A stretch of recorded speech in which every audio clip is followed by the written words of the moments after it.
நீங்கள் ஆப்பில் bank password பின்னு இது எல்லாமே நீங்கள் டைப் பண்ணுறீங்க இல்லையா, இதெல்லாம் பேங்க் ஆப்பில் பேக்கெண்டில் எப்படி ஸ்டோர் ஆகும்னு தெரியுமா?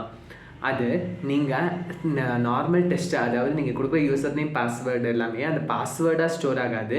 அந்த டேட்டா வந்து ஒரு பவர்ஃபுல் செக்யூரிட்டி மெக்கானிசம் இருக்குது. என்னென்னா, அந்த டேட்டா இப்போ நீங்கள் ஒரு பாஸ்வேர்டு 123 123 டைப் பண்ணுறீங்கன்னா, at 123 வந்து என்கிரிப்ஷன் ஆகி, அந்த என்கிரிப்ஷனுங்கிறது ஒரு ஜென்ரிக் கோடு 12 ஏதாச்சும் ஒரு பைனரி டிஜிட் அப்படி இதாக இருக்கும், கன்வெர்ட் ஆகி அந்த டேட்டா தான் டிபி பேக்கெண்ட் பாஸ்வேர்டில் ஸ்டோர் ஆகும்.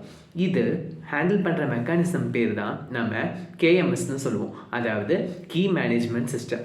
ஆப் வந்து என்கிரிப்ட் ரெக்வஸ்ட் அனுப்பும். கூகுள் க்ளவுடில் கேஎம்எஸ்னு ஒரு சர்வீஸ் இருக்குது. அந்த கேஎம்எஸ் சர்வீஸ் என்ன பண்ணுன்னா, அந்த டேட்டாவை என்கிரிப்ட் பண்ணிக்கும். என்கிரிப்ட் பண்ணி டிபியில் ஸ்டோர் பண்ணிடும். லேட்டர் நீங்கள் அந்த டேட்டாவை ஆக்சஸ் பண்ணணுன்னா டிபியிலேருந்து அந்த டேட்டா எடுத்து same G cloud KMS service call ஆகி டீக்ரிப்ட் பண்ணி நமக்கு ஷோ ஆகும். சிம்பிளாக சொல்லணுன்னா, நம்ம வீட்டில் வந்து கேஷு கோல்டு எல்லாமே ஒரு லாக்கரில் நீங்கள் வச்சுருப்பீங்க இல்லையா, அந்த லாக்கரில் வந்து உள்ளுக்குள்ளே இருக்கிற கோல்ட் ஆர்னமெண்ட்ஸ் தான் டேட்டா. அந்த லாக்கருங்கிறது தான் என்கிரிப்ஷன். அந்த கீங்கிறது நீங்கள் அந்த லாக்கை போட்டுவீங்க இல்லையா, அதான் கேஎம்எஸ் கீ. நீங்கள் அந்த கேஎம்எஸ் கீ போட்டால் தான் அந்த லாக்கு ஓப்பன் ஆகும் இல்லையா.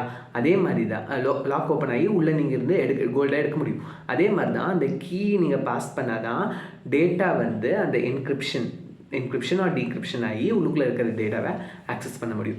இதுதான் KMS. Follow for more. Bye.